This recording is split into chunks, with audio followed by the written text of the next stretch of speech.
Francis editing KJ with a quick note that this episode was recorded before the WGA strike and the SAG-AFTRA strikes were resolved, and in some cases possibly before the strikes began. We're super happy to be back, so please enjoy this episode. Fuck it, I don't care about being a freak. Yeah, red flag. Red flag!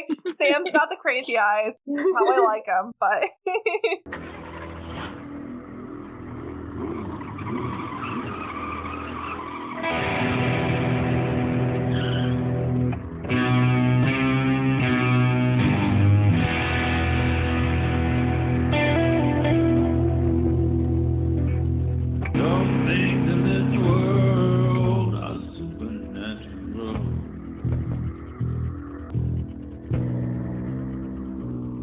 My name is KJ, and you're listening to the Supernatural Opinions podcast, where some things in this world are supernatural. My pronouns are she, they, and this is the podcast where I talk to my fellow Supernatural fans about Supernatural, and we share our Supernatural opinions. Okay, today I am joined by my guests, Meredith and Francis. Meredith, remind everyone who you are. My name is Meredith. My pronouns are she, her, and I don't know, I feel weirdly sleepy. That's weird. It's not night or day right now. It is evening. Maybe it's an illness. Hopefully not, but I'm sure we'll find out next week. Oh yes, I'll have a story to tell. Francis, remind everyone who you are. Hey, I'm Francis. I go by she, her, and it's been a little while since I've been here, so I'm excited to be back. Yeah, we're so glad that you're back. Francis, every time you're on, I'm like, remember when Francis came on and she was like one of the first guests we had that I didn't personally know way back in season 1, and I just always think about that every time I see that you're coming up on the schedule, so I'm glad you're here.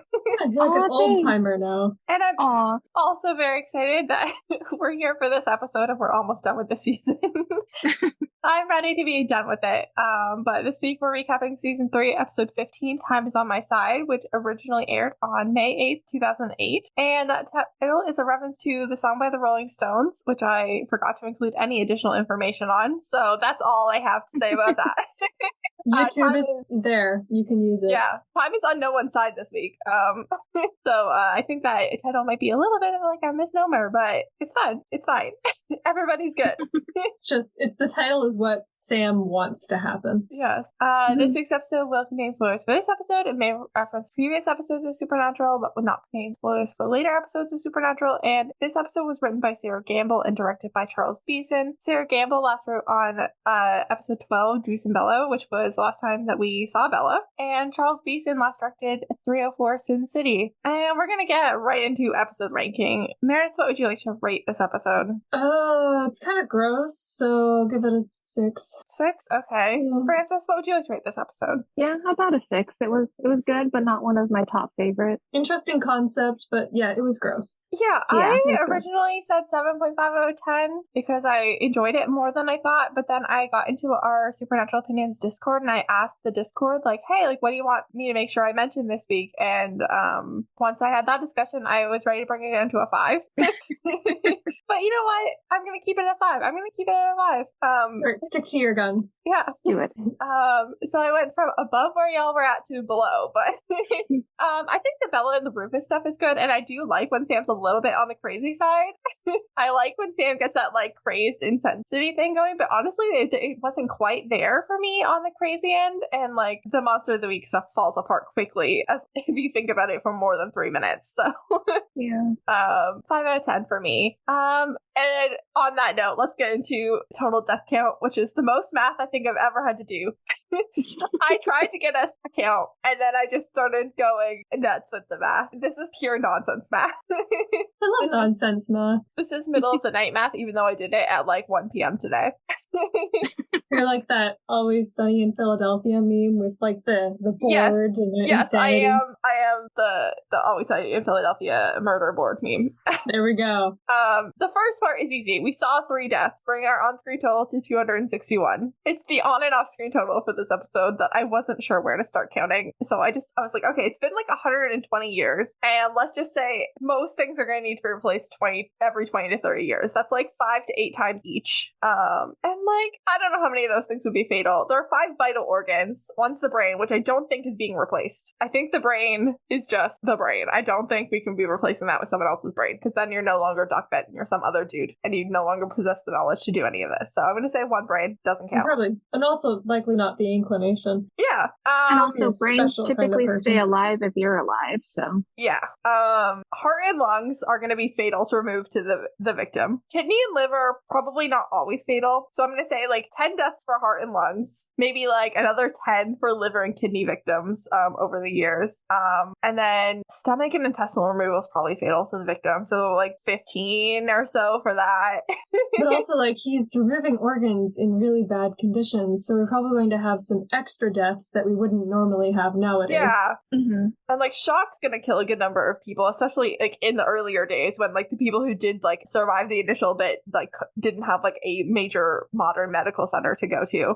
Yeah. And then I just abandoned that individual organ math. And I was like, hey, like there are 78 major organs, 5 to 7 replacements each is like 390 to 546 replacements total. Say on the low end, like 60% of people die, probably higher, but like let's just say 60%.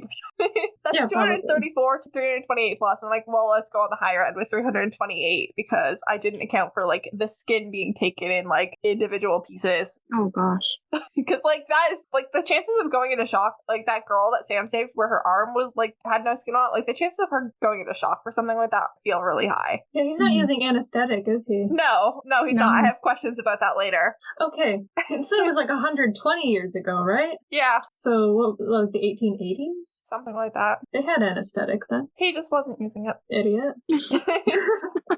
I feel like that might be hard to come by for the average person, and I feel like Doc Benton can't exactly like go out to a grocery store or a pharmacy or anything, anywhere with those people. So I was just like, okay, so if it's, let's go 328, give or take. So that would make the on and off screen show total 1,873 plus. Thank you for coming to KJ's bad math time. All right, well, okay. I have so many thoughts about the anesthetic thing, but we'll probably come back to that later. We're gonna get there. I have serious questions about it when we get to the heart removal. Good. Into our recap, we're in Erie, Pennsylvania with some douchey plastic surgeon who somewhat ironically says staying young is a brutal business just mere seconds before he's shoved into his own trunk by a dude who wants to harvest his organs to live forever. Do you think Doc Benton was listening and thought, oh, this is going to be hilarious? I mean, there was 2 dudes leaving a gym together. He could have taken either one. I'm just saying he took the plastic surgeon who had just said that and not the other guy. I don't really get the chance to get to know him that well, but maybe he's got a dark sense of humor. We then cut to this guy walking into a hospital. He's bleeding profusely. He's been eviscerated in order to remove his liver, and he dies, we find out. Title card. And then Sam and Dean have a demon tied to a chair that they are yelling at, and they're just really like going to town with the holy water. They're trying to find out who holds Dean's contract, and this demon is just not talking. He's like, the dude with your contract, way scarier than the 2 of you. And Sam starts exercising, and this demon's like, you exercise me, I promise I'll be waiting for you when you get to hell. And Sam hesitates a little bit, but Dean's like, no, do it so nobody alive gets hurt. Like, I'm gonna go to hell or I'm not, but like if we let this demon live, then what do we do with him besides release him back onto the population? Yeah, well, unfortunately, Sam's exorcism happens and that guy is dead, the guy that the demon was wearing, the vessel. And then Sam is on the phone with some local badge because they had seen the news story about the liver thievery, and there were fingerprints all over this guy that matched another dude who died in 1981, which was, just for a reminder, like 2 years before Sam was even born. Like, this dude died forever ago. We talk about how weird a sentence liver thievery is. Yes, that's why I said liver thievery. I wrote liver thievery into my sentence just so I could say it. That was not a quote from the show. It's not something you're supposed to say. Dean wants to be really excited about zombies, but then he gets really like a little bit sus because Sam's like really been very fixated on Dean's deal, and now he wants to just like go do a hunt. And Sam's just like, no, it's fine. Like, let's just go save some people. It's what you want to do. We're not getting anywhere with this anyways. So they show up to the coroner's office, medical examiner's office, and the coroner/medical examiner calls them morons because they're like, the liver was ripped out. And he's like, no, the liver was not ripped out. It was removed and it was done well. Also, this grumpy coroner guy is the same actor that played Daniel Elkins in Dead Man's Blood. Oh, cool. Just repeat actors. It's fine. I think it's always kind of fun, like a little Easter egg. Yeah, and like Sam and Dean didn't meet Daniel Elkins anyway, so it doesn't doesn't really matter. Yeah, maybe it's just his identical twin. Yeah, I mean, he was already dead by the time they got there, so. Or he survived. Now he's a coroner. Sam's like, well, zombies don't eat people like that. Like, zombies don't do surgery. They just chew on you. And like, apparently, like, we kind of have only really dealt with zombies once in Supernatural up to this point, which was in 204, and it was like a individual zombie situation, and there wasn't really eating involved, just kind of like murder. I think she could have done surgery if she put her mind to it. Yeah, I feel like she could have, but Sam says no, and we trust Sam's opinion on this for now because we don't have anything to say he's wrong. But that kind of leaves them like back at square one. And Sam's like, well, if this is organ theft, then we need to be like looking for other people who are victims of organ theft. So they go and talk to a guy who was feeding his parking meter, got jumped, woke up having his kidney removed without anesthesia, and then woke up again in a motel bathtub full of ice. Like every like bad traveling story your parents ever threatened you with every time you wanted to travel by yourself. Like, oh, you can't go by yourself. You'll end up in a bathtub full of ice with no kidneys. We're full of drugs. Except he wasn't full of drugs. No, unfortunately, not enough drugs. That's a red flag. And Sam says that the sutures were done with silk, and he grosses out Dean with some fun facts about using maggots to reduce infection rates due to like silk stitches not being sterile in any way. Which I think is a really cool fun fact, It is even a though very it's really, cool really fun fact. gross. Not one for the dinner table, though. No. It depends on the people you're eating dinner with. Yeah, I mean, honestly, I True. probably wouldn't mind that fact at the dinner table, but I am mindful of other people. Yes, mindful of other people being delicate. Yeah. I mean, growing up, I used to watch. So then Dean's like, why is this all sounding very familiar? And Sam's so excited to tell Dean exactly why it sounds familiar because they've heard all of this before when they were kids from John. So in the show canon, Doc Benton of New Hampshire used alchemy to figure out some way to live forever, and every 20 to 30 years he pops back up for replacement body parts. John hunted him down and removed his heart. The Doc Benton story from John's journal. Hold please, because I have to find my John's journal notes and they're not stored here. In John's journal, no, I don't have it written in my notes for some reason, or at least not easily found. It's fine. It's like a little scavenger hunt for yourself. Yeah. Okay. I found it. It doesn't have all the details I wish I had, and I did not take the time to look it back up, but that's okay. So John fought Doc Benton in November of 1983. You'll remember that Mary died on November 2nd. John fought Doc Benton on November 24th, so it had been 3 weeks since Mary died. Well, dang. He was brand new to this job. Well, and Doc Benton is like such a rude awakening. Yeah, and like horrifying. But someone named H is mentoring John. And he like ends up kind of being a bad guy. But John and H fight Doc Benton together, and they remove his heart and whatever. I forget what they did, if they left the body or they just buried the body or what they did. But they removed his heart. Has anyone ever tried like giving him brain damage? Okay, I had that later in my notes as well. But there's also a point, and I don't have the date because I forgot to do the work on this, but there's a point later when something that John fought like comes back, and John's like, oh, this makes me remember this Doc Benton thing. Maybe I should go and make sure that that's good, but then he just never gets around to it. So this whole thing is John's fault. This whole thing could have been solved like 25 years ago if John had just like gone back and checked his work. As usual. Yeah. But he didn't check his work, so that sucks. But it's fine. It gives me like the same feeling as the Asylum episode where he just put some chains on a door. Yeah, just like put an iron chain on the door and let that'll that go. stay. Yes, no Good teens job. are ever going to break into here. They can't do that. They don't know how to get bolt cutters. Exactly. Like, how would they have ever figured that out? Anyway, so yeah, that's the whole Doc Benton thing in John's journal. So there's a whole thing where like John could have prevented all of this from happening, but he didn't, and that's just so John. Sam continues to go out of his way to gross out Dean, but Dean's burger days are very limited. At this point, he's eating this burger no matter how gross Sam is about this whole Doc Benton organ harvesting thing. We then have a jogger with a heart rate monitor on who gets grabbed, and he wakes up on the table. This guy's resting heart rate is 76, which is like average for adults. Between 60 and 100 beats per minute is like where you want to be, apparently, according to the internet. No shade to this dude. My resting heartbeat is apparently about 70 beats per minute on average. So, like, I'm in that same range. But, like, if I were Doc Benton, I'd be aiming for, like, in the 60s. If I was just snatching people to remove their hearts, I'd be really aiming for that optimally healthy heart. I mean, this guy jogs, which is apparently very good for your heart. So, like, at least he's got that going for him. You know, what's really comforting about this episode is that, like, several of my organs just wouldn't be up to snuff. Yeah. Yeah.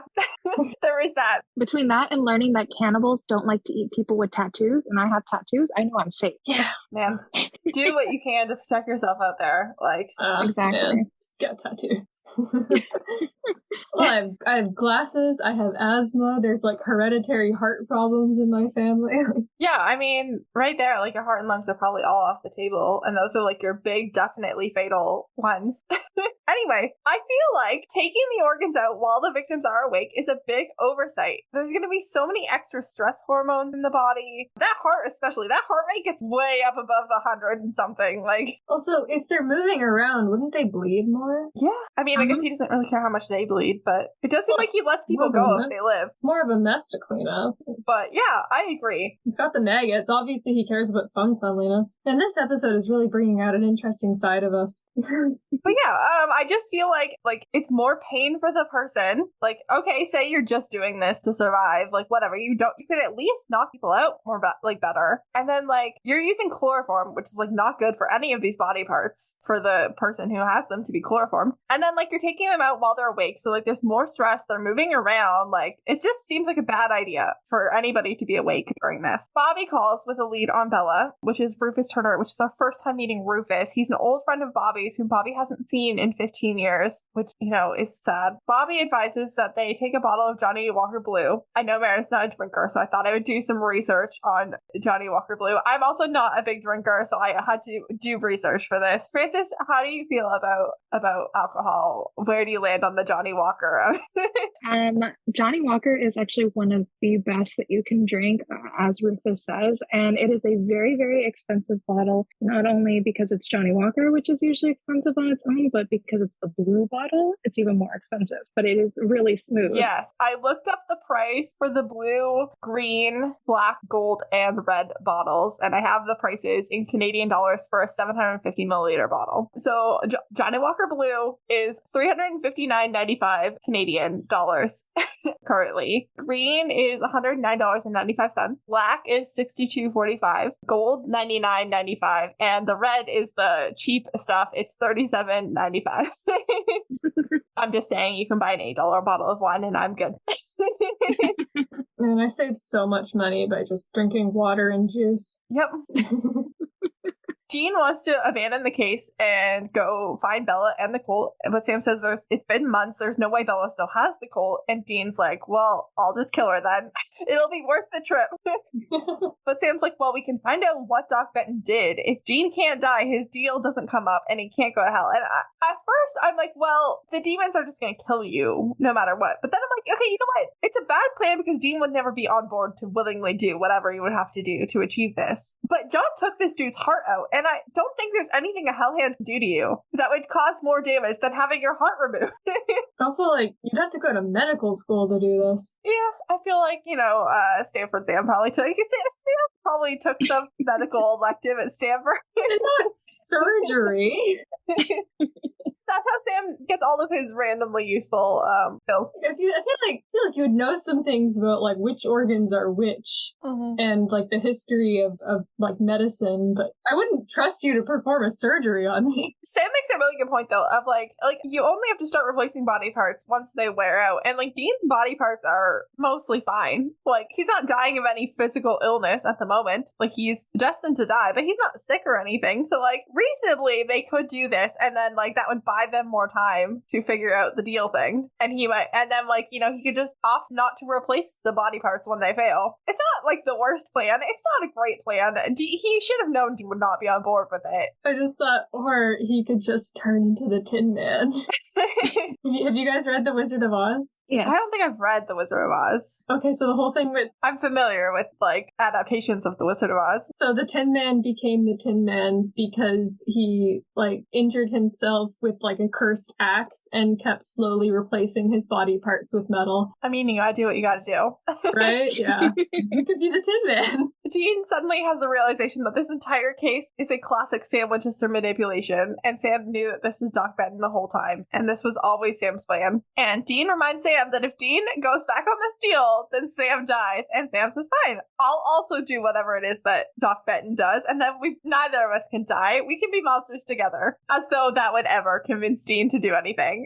Yeah, I feel like Sam's more comfortable with the whole let's be monsters thing. Except for that he's very aware of the fact that he's a freak and he always wanted to be normal, and now he's like, fuck it, I don't care about being a freak. Yeah, red flag. Red flag.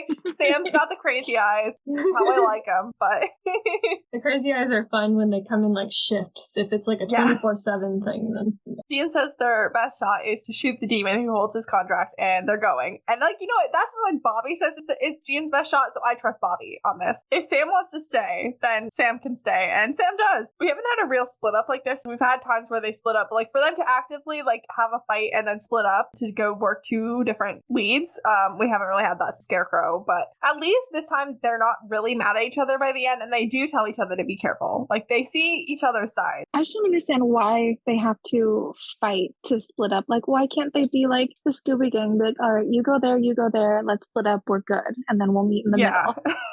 Yeah, I agree. I mean, and they've just been fighting this whole season. This whole season's been fighting, and I'm tired of them fighting, but yeah. This one was okay. It was not explicitly directly about we need to do something with the Dean's deal. It was we both have two ideas about what about Dean's deal we're gonna do, and you know what, that is a more productive fight in my opinion.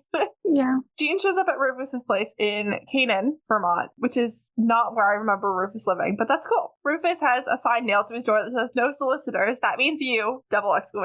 No asking for donations, etc. No selling anything. Dean ignores the sign, rings the doorbell, then knocks. There's a security camera. Rufus is not happy to see Dean or help Dean, and Dean does say sir, puts a little extra respect on his name, and that's not getting him anywhere. The way that Rufus says, you're Dean Winchester, right? Makes me think that maybe either Rufus has met them as kids at Bobby's, or maybe Rufus is just one more in the long line of people who've had the misfortune of knowing John Winchester. There was an emphasis on you're Dean and not Sam or John.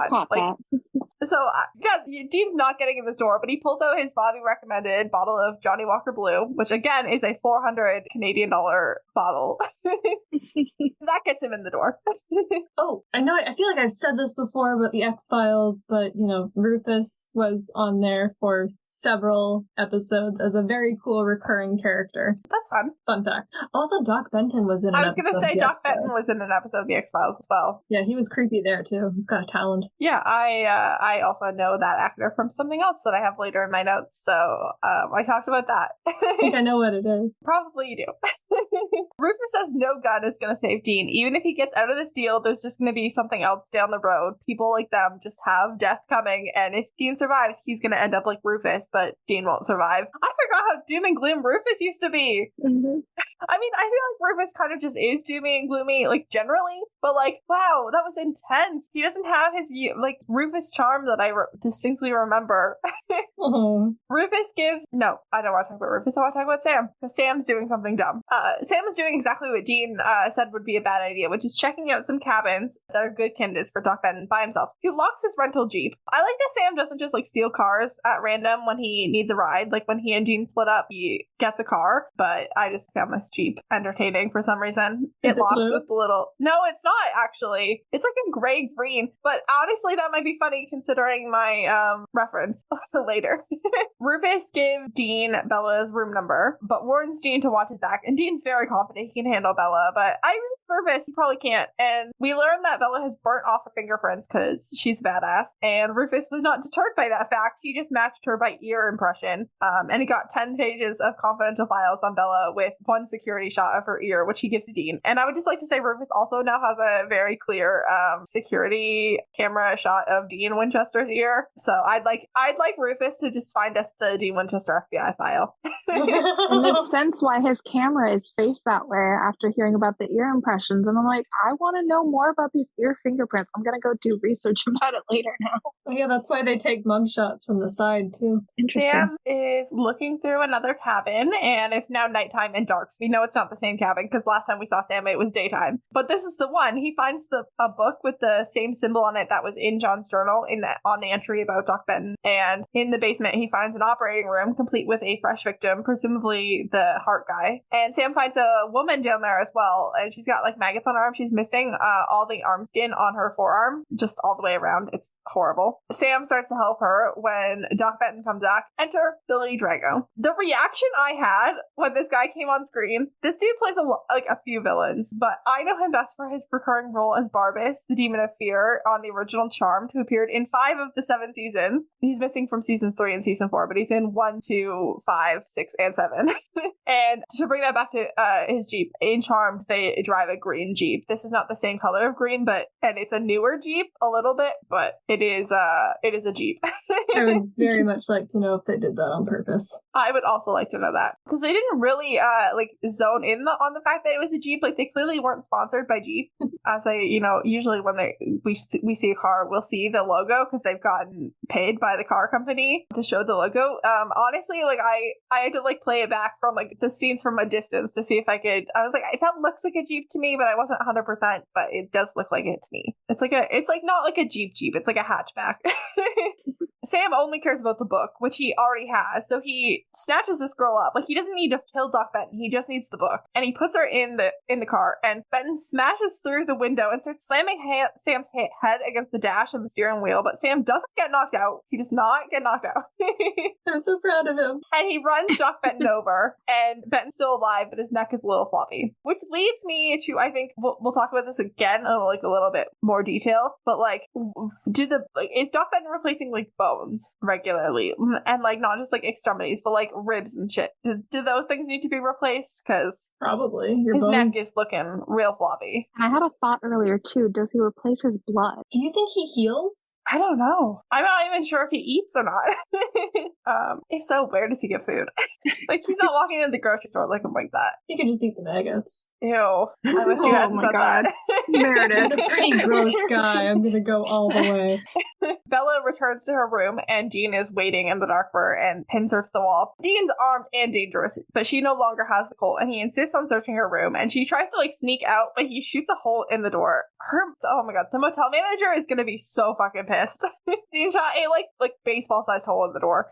Also, how is no one calling the police? Are there no other people in this motel? That was clearly a loud shot. Bella's staying in a motel? I think it's a hotel, but either way.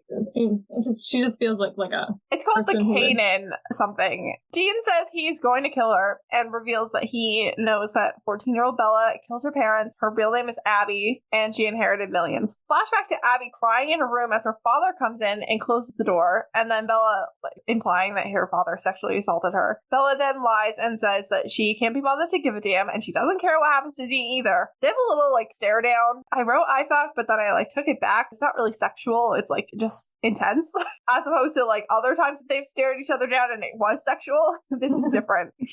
Bela closes her eyes to accept that Dean's gonna shoot her, but then Dean notices a little sprig of something above the door and decides Bella's not worth it, and he leaves, not before she snags a receipt from his pocket for where Sam's staying in Erie, Pennsylvania. Bela calls and tells someone that it worked, but Sam wasn't with him, but she knows where Sam is. And Sam gets a call from Dean, who's realizing he's really screwed at this point. Bela did not have the Colt, so he doesn't have the Colt, and his deal is coming up and he is just fucked. And Sam's well, I didn't kill Benton, but I found Benton and I found his book, and the Live Forever formula doesn't require a blood sacrifice or anything. It's science, it's just weird science, and it might be doable. That's what alchemy is. And Dean's okay, I'm listening. If you say I don't have to do a blood sacrifice or kill any virgins, maybe this is an option after all. I don't want to die. Sam is still on the phone, and he gets chloroformed, and he drops his phone, which I think is a 2007 Sprint Mobile BlackBerry with the branding removed, because again, they just weren't paying anybody for their products in this episode. But I literally... How do you find these phone models? Okay, so my mom had a BlackBerry a little later than this, but like to me that looked like a BlackBerry. So I googled BlackBerry 2007, and like it didn't look quite right. But then I saw the Sprint Mobile like one, and it had the same metal like detail at the top and the same amount of space at the bottom. And I'm like, that's the one. And they just took the BlackBerry and the Sprint logo off of it. Just want the audience to appreciate the lengths we go to for you. Honestly, it brings me joy to know what phones they're using. Yeah, it is fun. And like that's a big upgrade from Sam's previous Moto Q, Moto G, whatever it was that he had, is like Verizon Wireless Moto Q. Sam wakes up with his eyes taped open, and I'm like, oh god, I forgot that there was an eye thing. Yeah. And Doc Benton says Sam's chances of living through this are really high, which is good to know, but I have more questions. It's gonna be fun, guys. Benton says that living forever is high maintenance, and you gotta replace things as they go bad or are damaged, like, you know, when John cut his heart out. Why didn't that work, though? Like, as much as it's so easy to be like, oh my god, John's so stupid. How did he operate on himself without the heart that John had cut out of him? How does he operate on himself the rest of the time? Like, what powers? You have to have an accomplice. Yeah, he doesn't appear to have an accomplice, but like he can't. How does he? When Sam ran him over, I thought maybe his neck was broken because of the way his like head like worked, and I'm like, how would you fix like a neck back spinal cord injury? Okay, but like if he can move around long enough to like get a new heart, then does he really need the heart at all? What does that mean? Well, medically, don't like your heart stops. Doesn't your body still live for 8 minutes? 8 minutes. I think that's what it is, right? 8 minutes while you're bleeding out is not a lot of time to replace I your know, heart. but if John stabbed him while he was in his lab and he already had a heart there, I mean, I feel like you would need that heart to still be alive, like up until you put it into yourself. And I feel like if John and H were there and they took out Ben's heart and that guy and there was a heart ready to be put in there, that means that guy was still alive. And I would hope that they rescued him and didn't leave him in the woods. It's John, you know, like all bets are off. But also, like, he's a Victorian surgeon, so I know that there was anesthetic like 120 years ago, but also like before then, surgeons were just supposed to operate really, really, really quickly. Fair, so okay, maybe he is pretty quick. He might still have that training. It just operating on your own heart. How does he see what he's doing? Yeah, like there's a lot of other holes there, yeah. so to speak. If he does have to replace his back or spinal cord, like how does that work? Because like that would affect your ability to move all the other body parts or breathe. Or how does he? What about lungs? What about lungs? When he has to take his lungs out and put new lungs in, how long do you think he can do that? How long can you hold your breath for? And not long enough to separate my ribs. I mean, some people have, you know, like training in that. It just feels like a lot. Also, I have a question about the eye thing specifically, because it looks like he's gonna. First of all, Benton is stoked that he has an entry in John's journal, and that this is like a family reunion of sorts. And he's gonna take Sam's eyes out with what is essentially a melon baller. Ignoring the fact that eyes make me a little bit squeamish, this guy damaged the occipital nerve, scooping the eye out like that. Yeah, I feel like you would have to open something else up. Yeah, and like once you pull that eye out, the nerve is damaged, and if the nerve doesn't connect back to the brain, then the eye doesn't work anyways. So again, cool concept, but it doesn't hold up in this episode. Yeah, like, can people even transplant a whole eye? Is that a thing we can even do? They could in Minority Report. They did it in that Jessica Alba movie. Google says in an article from 2022, January 13th, 2022, that medical science has no way to transplant whole eyes at this time. Maybe within a decade, but usually when someone receives a transplant, they're receiving a corneal transplant, so it's just the cornea. Maybe he wants the cornea. Maybe he's just taking out Sam's cornea. It seemed like he was going to scoop the whole eye out. Maybe he will just take the cornea, but he's going to scoop the whole eye out to make it easier. Either way, he got way too close. The like edge of the scooper was inside the eye socket, and I did not like it. No, not very pleasant at all. Luckily, Dean arrives and fills Benton with bullets. Dean, I have some questions for as well, because Dean goes for center of mass even after Benton tells him to shoot all he wants. This might not technically be a zombie, but I'd like to see this guy operate on his own brain. I'm just saying, I don't know how he operates on the rest of his body, but I'd like to see him do a craniotomy on himself after Dean shoots him in the face. Yeah, like, you kind of need your brain to have the thoughts and control the body, so if you can't do either of those, then you aren't gonna scoop people's eyes out. Yeah. Yeah, Supernatural wanted to go for a little bit more of a like horror-y buried alive thing. So Dean's plan is a little more sciencey than that. He's coated the knife with chloroform, and Benton like keels over. And Benton wakes up chained to the operating table, and he offers to read the immortality formula for them. And Sam like considers it because they could buy themselves some time. But Dean's like, that's not living. Benton has crossed the line from human to inhuman, and he'd rather go to hell than become like that. And he knocks Benton back out and tells Sam that I'm taking care of this with or without your help. So either help me or don't, but we're killing this dude. Benton wakes up again. He's locked in a fridge in a hole, and Sam and Dean are about to bury him alive. I'm like, okay, I get we wanted this whole buried alive thing, but like, I'm assuming from what I remember, John and H also buried him, and like that didn't really work. Clearly, he's like locked in this fridge, so that will help.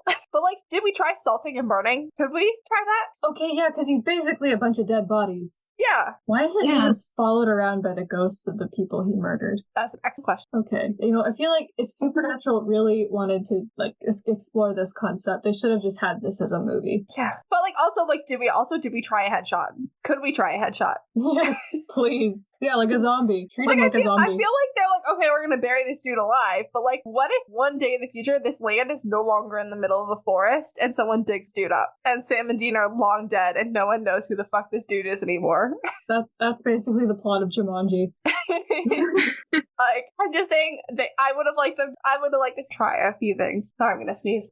Bela shows up at the motel looking very good. She's actually dressed kind of like Buffy-like with the black coat. It reminded me of a Buffy coat. She's armed. Her gun has a silencer on it, which Dean's did not when he shot that hole in her hotel door. But she gets a few shots into each bed, but when she pulls back the covers, she's shot 2 blow-up dolls. It's also 11:56 p.m., which is important. Dean calls and she picks up, which is exactly how it went. This is exactly what Bela did to them when in Juice and Bellow, the last time we saw Bela, Sam and Dean thought that they tracked her down and they like stabbed her, and it was a blow-up doll, and then she called, and then the FBI came and got them.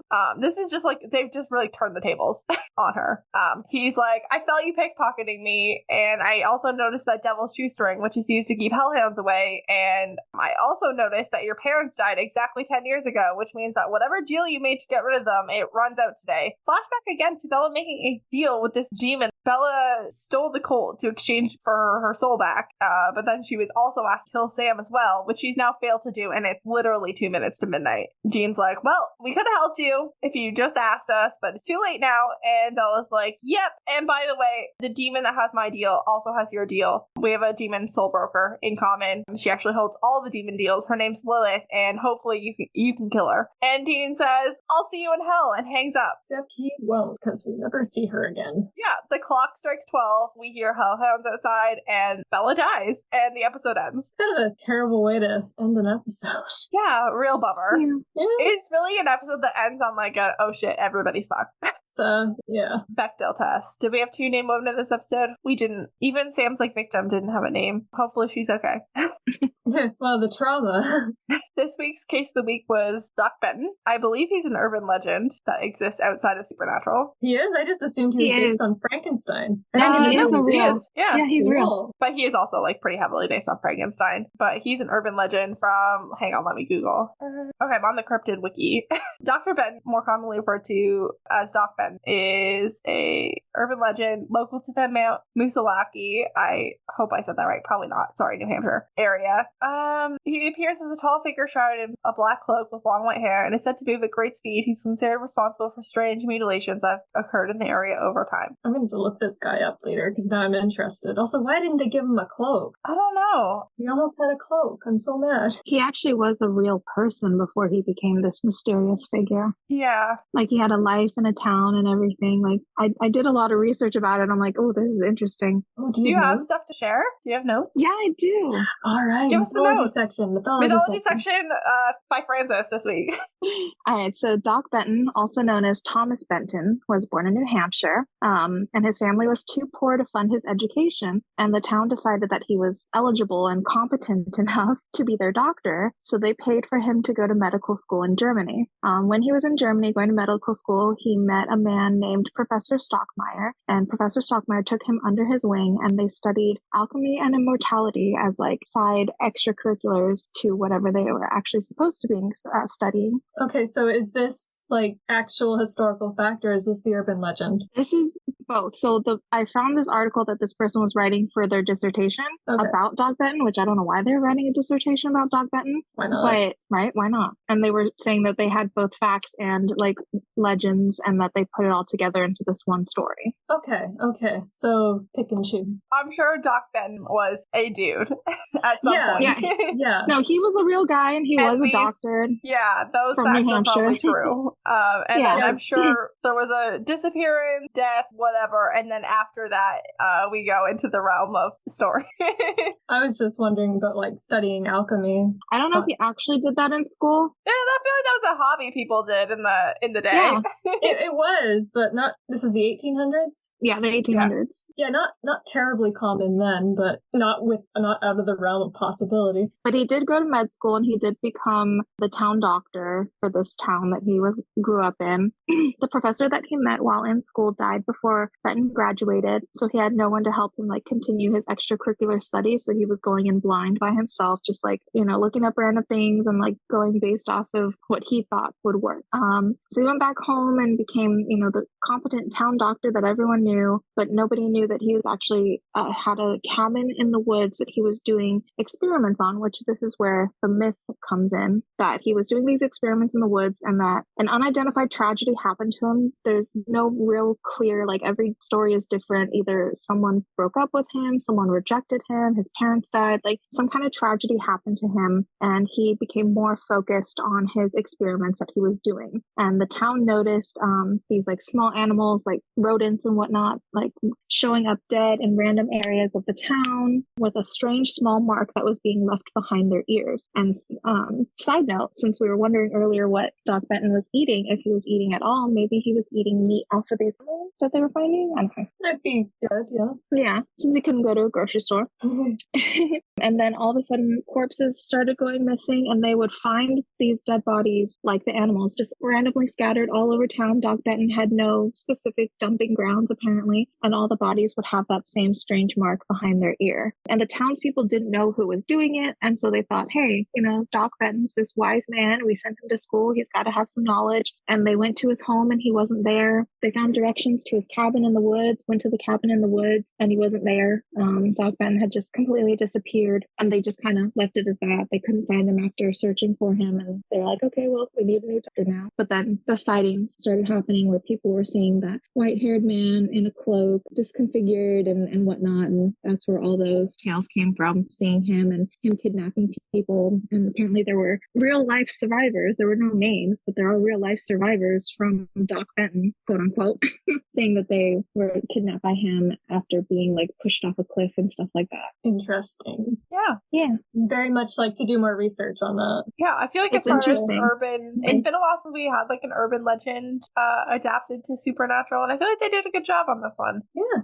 Kind of like niche local one that I don't think I had heard of before I researched to see if it was real. I wouldn't have heard of it if not for supernatural, so that's fun. What's our next thing that we do? Highlight and low light. Meredith, what was your highlight this week? I'm going to say the urban legend, the source of the monster. And low light is definitely, all the nasty body stuff. Yeah, fair. Francis, how about you? My highlight is meeting Rufus because even though he's a Debbie Downer, I love Rufus, so it's fun meeting him. Oh, I forgot about Rufus. Oops. And my low light is Bela dying because I actually liked her character and would have loved to seen her like teaming up with the boys in the future. But the women who get too romantically close to Dean never last long on this show. Yep. She was not well loved at the time in the fandom, so Yeah. You're going to love our Bella episode. Yes, my highlight is also meeting Rufus for the first time. And I think my low light might be the implication that you can sell your soul as a child at the age of 14. That's horrible. You can't drink, you can't drive, you can't do vote. a lot of things. You can't vote, but you can sell your soul for all eternity. That seems like a gray area, even for demons. Oh, demons don't care. So I feel like even for demons, that's rough.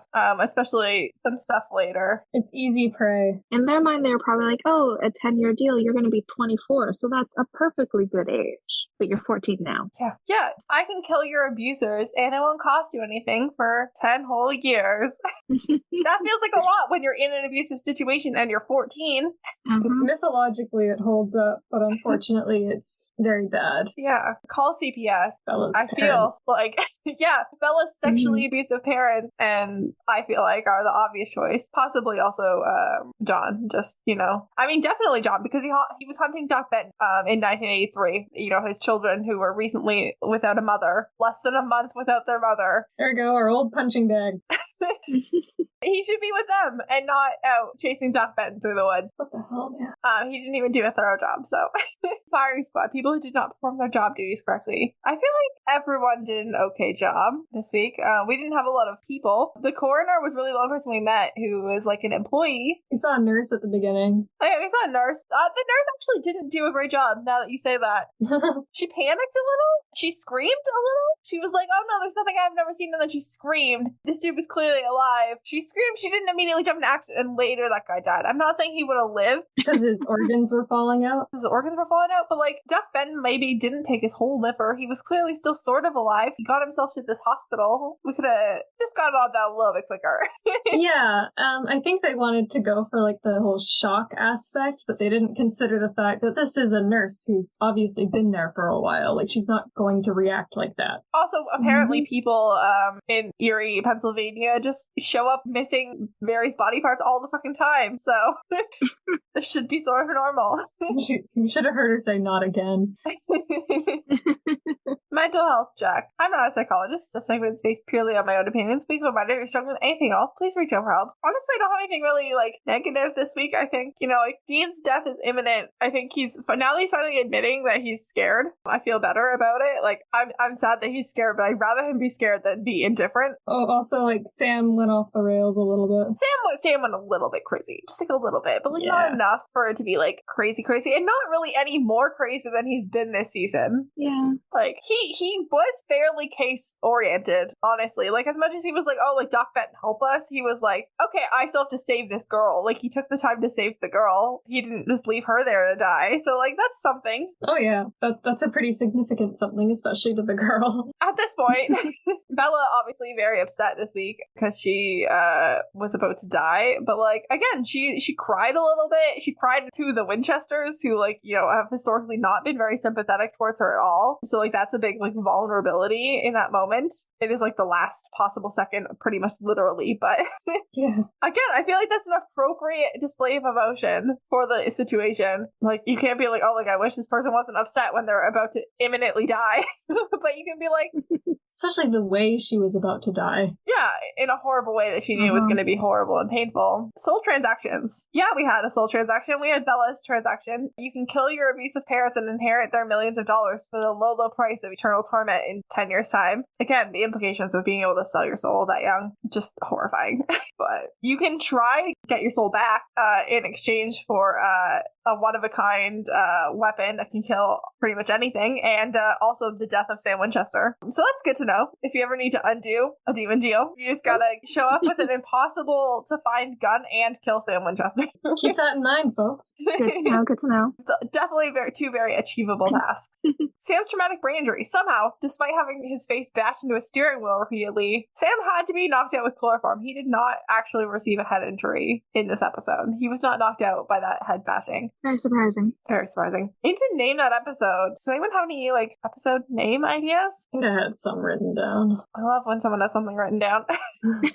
Hold on. Francis, do you have anything? I did come up with one that kind of fits, but then also I don't know. The one with the Frankenstein doctor. Oh, I actually had one that said the one with not Frankenstein. And I also have the one with nasty eye stuff. Honestly, I like all of those. My issue with them is I'm not sure that they're specific enough to this episode. No, they're not. Yeah, because we're gonna see some very obvious Frankenstein people later. Yeah, makes that a problem. Yeah, I hate them. The one with the maggots. The one with the maggots. Oh, the maggots. That's a contender for sure. Let's see. I didn't write anything down. What can I spitball off the top of my head? The one with the organ thief. The one with the organ thief. The liver thievery. Yes. The one with the liver thievery. That's probably going to be it. Honestly, that's the winner. But yeah, okay, moving on then to our final segment. Francis, do you have a line of the week? I do. It's from the first victim of the episode. He says, "Staying young is a brutal business," and I agree. It's a little piece of irony, and it's very good. Yes. Oh, yes. Kudos to Sarah Gamble for that one. Meredith, do you have one? Let's see what IMDb says. I'm just gonna choose an easy one and say everything that Rufus says. Valid, honestly. So valid of you. I am gonna go with "I'll see you in hell." It's a good quick, one. it's punchy. It's a good one. It's the resignation of all parties in that conversation. Dean, who's like, "I'm going to hell." Bela, who has to hear that and be like, "Shit, we're gonna both be in hell." Together. Sam, who has to hear Dean say that out loud and be like, "Shit, Dean does not think he's gonna live." Yep. It really just says a lot without saying a lot. Mm-hmm. It's just, yeah, I don't know. This episode is a bit of a downer at the end. It fits for, almost the end of the season. We're like running out of time. Time is not on our side. No, for Ed and KJ, this is a MVP of the week, which I just completely skipped in my excitement to talk about Doc Benton as a character. Meredith, who would you like to nominate as this week's MVP? Oh my gosh, I feel like I don't know, everything sucked so hard for everyone. Maybe I'll just do Rufus again. Rufus was rocking, honestly. Yeah, he was having a great time. As great a time as he can have as a grouchy man. Francis, how about you? Who would you like to nominate? Dean, because he saved Sam, as usual. It's very important that Sam doesn't get his eyes scooped out. Very important. Exactly. Exactly. And because he let Sam know, hey, don't be dumb, we're not going to both be zombies. Yeah, that's valid. Yeah, I hate that he has to say that, but it is this show, so. I think I'm going to split mine between Dean and Rufus. I think Sam was lovely in this episode, but I don't think he was MVP. Yeah, he was trying, but also tried. He did a lot. It just he didn't pull it off in the end. Yeah, he needs a nap. He's just a little manic. I'm going to allocate 0.5 to each Rufus and Bobby, or not Rufus, Bobby, Rufus and Dean on my behalf. I mean, we could just give Bobby points. We can give Bobby points. I mean, Bobby's the one who found Rufus for us.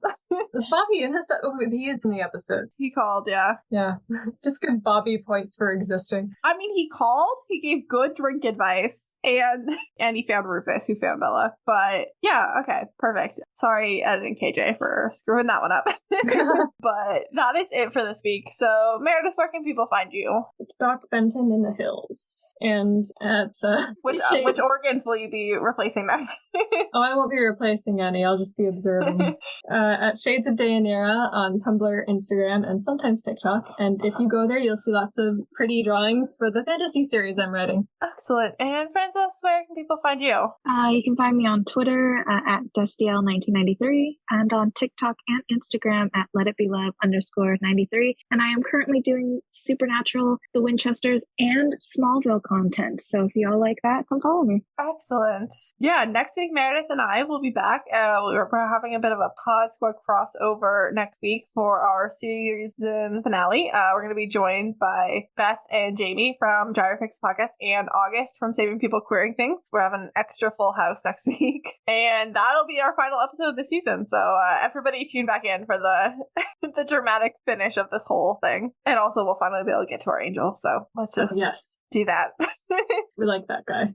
I've been KJ, and this has been Supernatural Opinions. If you enjoyed our show, the best thing you can do is subscribe on your podcast app of choice and tell a friend. Check out our link tree in the episode description for all of our social media and any other Supernatural-related projects we might be working on. Send us an email. Our address is supernaturalopinionspodcast@gmail.com, or reach out directly at KJ, at Ed and KJ on all platforms. Thank you to Joe Veretta for our theme song, and our logo was created by Faith Ebert of faithanddesigns.ca. The episode was recorded, edited, and produced by me, Ed and KJ. If you want to hear more from me, you can check out my other podcast, Series of Opinions. And last but not least, a huge thank you to all of our guests.